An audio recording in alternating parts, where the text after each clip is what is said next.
Bien-aimés de Dieu, la paix soit avec vous.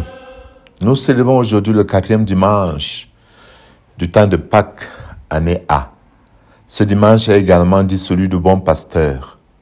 En effet, le texte de ce jour, que ce soit l'évangile selon Saint Jean, la première et la deuxième lecture et le psaume 22, nous propose Dieu comme bon pasteur et Jésus ressuscité assume cette réalité. Il devient donc le bon pasteur, la porte des brebis, accomplissant ainsi toutes les promesses de l'Ancien Testament.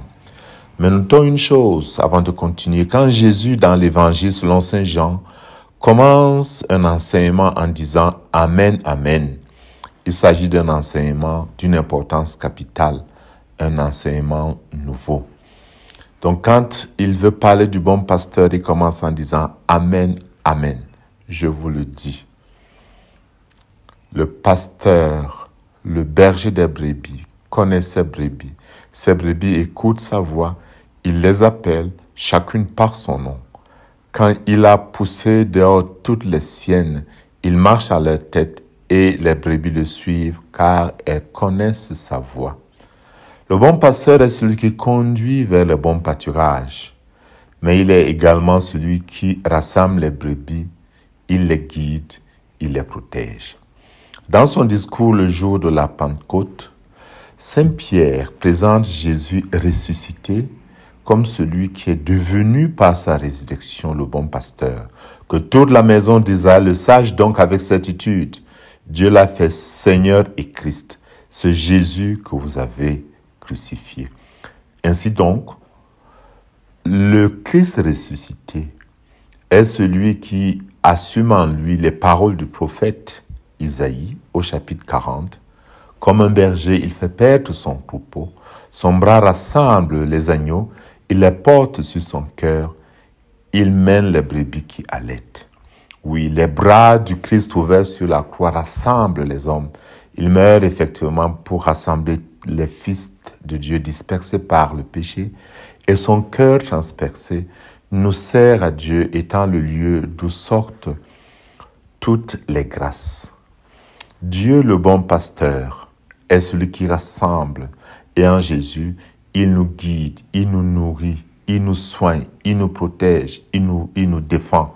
En un mot, c'est Jésus qui veille sur les besoins du nouveau troupeau de Dieu, ceux qui sont rassemblés par le baptême. Donc, les auditeurs de Pierre ont été appelés à accomplir. Jésus, le bon berger ressuscité, est attentionné. Il a une relation de proximité par le don de l'Esprit qu'il a répandu en nos cœurs. L'Esprit qui nous envoie du Père. Il est dans une intimité, dans une relation de communion, une relation de confiance et d'abandon. Jésus, bon pasteur ressuscité, nous connaît chacun par son nom. Isaïe dit au chapitre 43, « Mais maintenant, ainsi parle le Seigneur, lui qui t'a créé Jacob et t'a façonné Israël. Ne crains pas, car je t'ai racheté, je t'ai appelé par ton nom. Tu es à moi. » En effet, pour Dieu notre berger, aucun d'entre nous n'est un inconnu. Aucun d'entre nous n'est un amas de cellules, de tissus ou d'organes. Il a une relation personnelle avec chacun de nous. Comme il appelait Israël, il appelle chacun de nous par son nom. Il nous connaît. Je connais la réalité des parents qui ont plusieurs enfants, qui se trompent souvent. Pour appeler Sostène, ils l'appelleront d'abord Claude, après Henri, après Charles. Mais Dieu nous connaît chacun par son nom. Il ne se trompe jamais en nous appelant. Nous sommes connus bien avant notre naissance. Dieu nous connaît mieux que nous-mêmes, mieux que quiconque. En outre, dire que nous sommes des brebis de Dieu signifie que nous sommes son trésor, son héritage, sa fierté. C'est le langage de l'alliance. L'alliance que Dieu a établie avec Abraham et qu'il continue avec David et qui s'accomplit dans la mort de son fils. Cette alliance trouve son point le plus élevé en Jésus, qui devient donc celui qui nous guide. Il est la porte. Amen, amen, je vous le dis, moi je suis la porte des brebis. Que signifie Jésus est la porte. La porte, c'est un lieu de passage. Le passage de la mort à la vie. C'est donc Jésus qui est notre Pâque, notre agneau immolé. Mais la porte, c'est le moyen qui nous ouvre vers un autre monde. C'est un moyen de liberté. La porte nous amène du passé à l'avenir. C'est une ouverture vers des nouveaux horizons.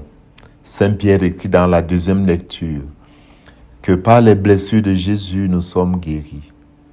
Il a porté nos péchés dans son corps sur le bois, afin que, morts à nos péchés, nous vivions pour la justice.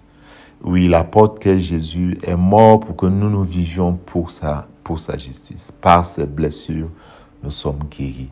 Nous ne sommes plus des brebis errants, mais à présent, nous sommes retournés vers notre berger. Saint Pierre parle du gardien de nos âmes.